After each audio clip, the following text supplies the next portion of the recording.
Our main case issues were Americans not being fair represented. Each person's vote needs to count equally, no matter what the size of the state is. We all need to be treated equally rather than some states' votes being considered more powerful than others. The Electoral College has served us in the past. It did a job in the past, but now it's only hurting our country, and it's time to move forward and abolish this 18th century style of voting. This was made so long ago, it's no longer relevant in our modern world. And to respond to them saying that it wouldn't be worth the time to change it, I have a quote from op-ed in USA Today. The last popular vote winner defeated by the college was Grover Cleveland in 1888. This was before the 2000 election. Since then, we have amended the Constitution to elect senators directly, to guarantee women's rights to vote, lower the voting age to 18. We have passed the Voting Rights Act to provide access to the ballot regardless of race or ethnicity.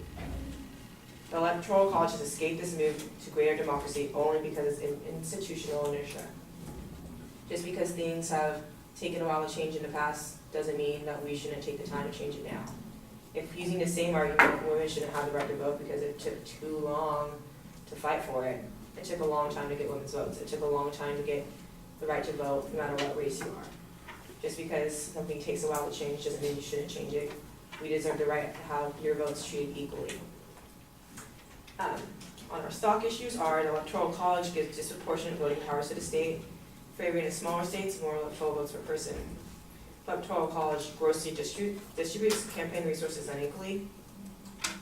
Basically, we don't see a lot of campaigns out here, especially in this most recent election, because they're more focused on the smaller states where your vote counts more.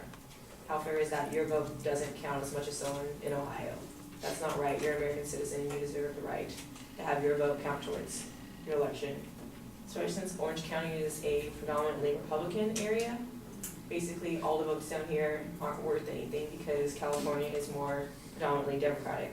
So no matter what you vote for, you're going to have your state just go towards Democratic and your vote aren't even considered. You're not going to be able to vote for your candidate who you feel. And the Electoral College is forced as a two-party system.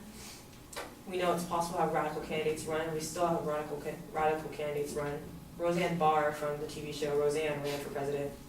Just because a radical candidate runs doesn't mean people necessarily vote for them.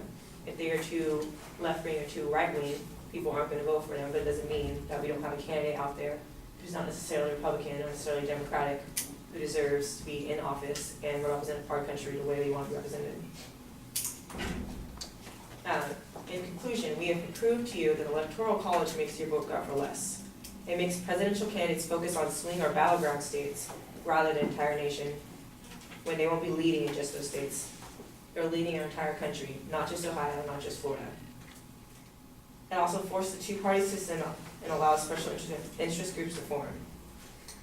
We have brought you this information to show you that we need a change in this country, and it's very important to you because you deserve the right to have your voice heard. Thank you.